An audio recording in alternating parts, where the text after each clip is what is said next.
Hi everyone, so we're coming back strong with a new series on the third generation Pokemon game, Ruby. Today we're going to play as Brock from Pewter City and try to complete the game. As usual, the rules are quite similar to those in my other challenges. The basic rules will now be displayed on the screen, or they'll also be in the description, probably both. Otherwise, here are the special features of this series. It's no secret that the gym leaders from the first generation are known for having Pokemon that are pretty underwhelming, and this characteristic, in my opinion, allows for some interesting challenges. So, we'll start the adventure with Brock's two Pokemon, Geodude and Onix, along with their moves from the first time you battle him in Pokemon Red and Blue. You can see them here on the screen. For this trainer, it's really not great. To avoid making this challenge just a mindless spamming of tackle, we'll allow the learning of new moves under one condition. All members of the team must be at least at a higher level than the Pokemon of Brock when we meet him in the first generation. In this setup, that shouldn't take long. Brock's Geodude is level 12, while Onix is level 14. One important note, TMs are banned as well. We don't want to make things too easy. Also, we'll be implementing a level cap. I already did this in my last video, but I'll explain the concept again here. A level cap is the maximum level you can reach before facing a gym leader. Since examples are easier to understand than theory, here's how it will work with Roxanne, the first gym leader in Hoenn. In her games, her best Pokemon is a Nosepass at level 15. This means that if either of Brock's Pokemon exceed this level, they can no longer be used. However, if we earn the first badge, the level cap becomes that of the second gym leader, which is Brawly's level 18 Makuhita, and so on, up until the Pokemon League, where the cap will match the champion's strongest Pokemon. But before talking about the League, let's see how far we can go throughout the adventure. The first step takes place in Rustboro City. In a nod to the first generation, Game Freak decided to make the first gym rock type. Right away, we know this won't be easy, since Roxanne, like us, has Geodude. But unlike Pokemon Emerald, she only has one. Regardless, I don't know if you remember the last time I tried to pit rock-type Pokemon against other rock types. Let's just say it wasn't pretty. It goes without saying that we'll be getting as close to the level cap as possible before our first confrontation. Right from the start, we notice that we're at a disadvantage. The opposing Geodude knows the TM move Roxanne gives as a reward, Rock Tomb, whereas Brock's signature move in the first generation is Bide, which is only on Onix and is infamous for being as useless in strategy as it is in Let's Plays or Nuzlockets. Our main offensive option is Tackle, a normal type move, meaning we'll be chipping away at our opponent's HP 1 point at a time. As you can see in my first attempt, Brock's Geodude manages to take off half of its counterpart's HP before being slowly knocked out. Unfortunately, this effort is for nothing, as Roxanne uses potions, complicating matters when Onix comes in. Onix does have Screech, which is more useful than Harden, as it prevents the opponent from maxing out their defense. But in this battle, it's already too late. We also try using Bide, which for once has some utility. We manage to knock out Geodude, but with only 6 HP left, Nosepass takes us down easily. Even with its defense lowered by 2 stages, we can barely scratch it, so yeah, this is going to be tough. But we're not giving up just yet. We can still try different strategies, like sending out Onix first. This time we level up our Pokemon to 15 beforehand. Using Screech makes the duel against Geodude much more manageable. If it uses Harden, all the better. Every time it raises its defense by 1 stage, we lower it by 2. This puts the duel in our favor. Even with Roxanne's potions, for the rest of the fight, we have a level 21 Onix, repeating the same tactic. Simple, yes, but effective, and hoping to win the match. Onix's base defense stat of 135 compared to Geodude's 100 does make a noticeable difference, though our damage output is still low. Onix manages to pull through with just 2 health points remaining, securing the win.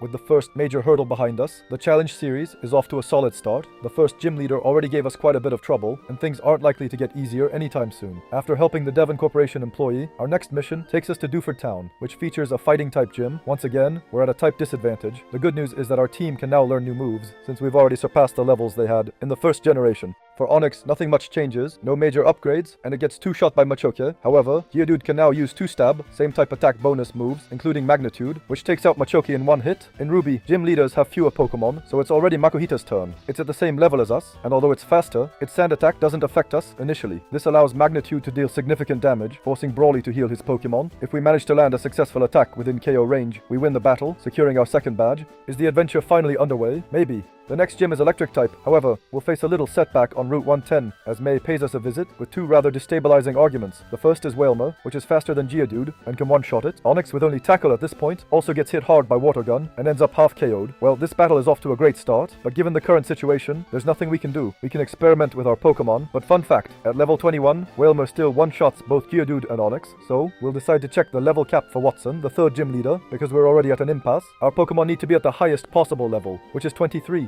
Are we faster with Geodude now? Still no. On the other hand, Onix hasn't learned any new moves, but at least it can now tank a Water Gun, so 2 attacks are possible, but it doesn't change much because it's still not powerful enough. We need to find a solution. We decide to backtrack, take the boat, return to Rustboro, and equip ourselves properly by going back to the trainer school to get the Quick Claw item. After this long journey, Geodude now has a chance to attack before Wailmer. Well, a 1 in 3 chance. I can tell you I'm not thrilled about relying on RNG for now, but at least we'll finally see how much damage Magnitude does. After a few resets, we realize that Magnitude 7 brings Wailmer's HP into into the red. This means magnitude 8 could one-shot it and give us a chance to face the rest of the team. Eventually, we get a critical hit and end up against May's second Pokemon, Groville, another creature with a doubly effective attack. Luckily, this time we prepared with Explosion, a move Geodude learns. So, even if Quick Claw doesn't activate twice in a row, we can still KO Groville to bring Onix in against Numel. However, this Pokemon isn't a walk in the park, especially since it burns us on its first attack, reducing our offensive power. And here, I might have made a small mistake. I tried Bide, hoping to finish it in one go, but it wasn't enough to take down Numel. We have to redo the battle, once again hoping Quick Claw activates and that Geodude hits hard enough. Eventually, things fall into place, and Onix faces Numel again, successfully dealing with it this time. Thankfully, the light at the end of the tunnel leads us to Mobile City.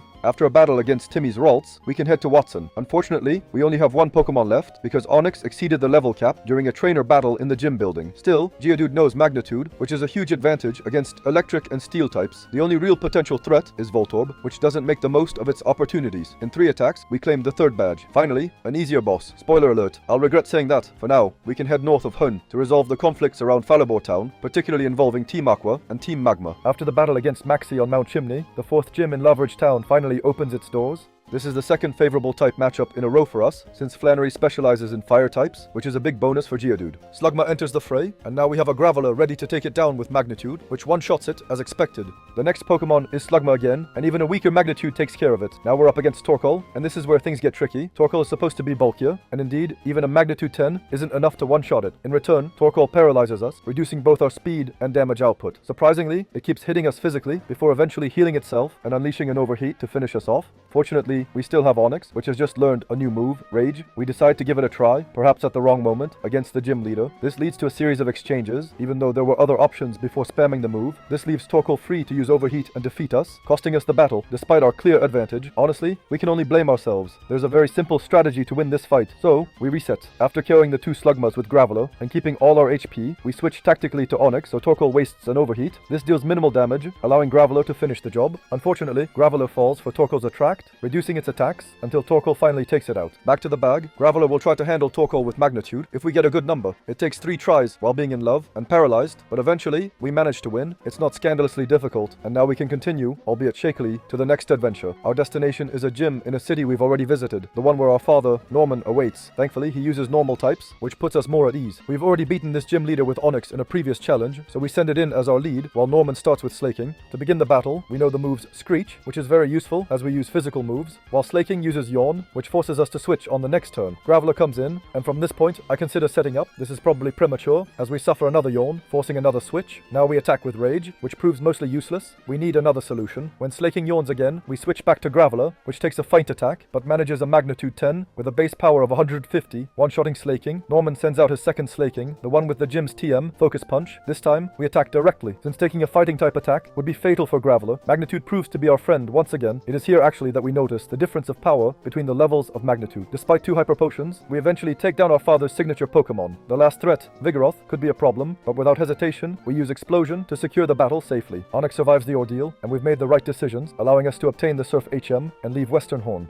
Heading towards Fortree City, but before reaching the forest town, there are still a few small obstacles. At the Weather Institute, we make a habit of healing up, then face the admin who's holding the scientists hostage. In the end, she only has a simple Numel, a Pokemon that doesn't fare well against Magnitude, as well as a Mightyena that doesn't really put up much of a fight here. So, we win the battle, and as we continue on our path, we run into May. Well, things didn't go so well last time, but this time her lead is a Numel, and we just destroyed one with no problem, so there shouldn't be any issues before locking eyes with her Wailmer. Once again, it's faster than us, and can use a water move to one-shot us. For Onix, it's the same problem, even if we're faster, because it's raining on this route, her attacks are boosted. Not that I think she'd need the boost anyway. Well, this battle is going to be tough, and once again, we'll need to review our options. The level cap for the next gym is 33, so it doesn't seem like a bad plan, since the gym is in the next city, to face May with those levels, and give ourselves the best chance possible. And indeed, Wailmer is still faster than Graveler, so our only solution to win this duel is to rely once again on the Quick Claw. First, we check how much damage we can deal against this generation's surfing mount. Honestly, at one point, I thought the Quick Claw was bugged and wasn't working at all because Wailmer one-shotted us multiple times in a row. Finally, after what felt like an eternity, we managed to roll a Magnitude 9, which one-shot her Wailmer. At least that's a small victory, even though the odds of rolling Magnitude 9 or higher are only 15%. Factoring in the Quick Claw, the odds start becoming pretty slim, especially since her next Pokemon is Grovyle, and spoiler alert, it's it's faster. It one-shots us with its signature move, and Onyx doesn't fare any better here either. It's a bit unfortunate because at this point, it's clear that things aren't going to work out. I've lost count of the number of resets I've done. At this rate, I might as well program a bot to reset the game every time Graveler faints. The only solution I've found here, which I wasn't able to reproduce in several hours of gameplay, is for the Quick Claw to activate multiple times. Once against Wailmer, once against Grovel, and for Graveler to roll at least a magnitude 9 once. Against Grovel, there's always the option of using self-destruct while keeping Onyx as a backup NPC, but it was already laborious enough just to get past Wailmer. So, unfortunately, the conclusion is this. Brock's journey is going to have to end here fairly early on. In the end, his first generation team just isn't capable of beating Hone, I'm afraid. The question now is, how will the other gym leaders fare in these generations? If you enjoyed this concept, Misty's video should be coming out soon, so let me know in the comments. In any case, thank you for watching. It's never easy when you can't complete a challenge, but the advantage here is that the rules are the same for everyone, and no one gets special treatment. See you soon for new adventures. Bye.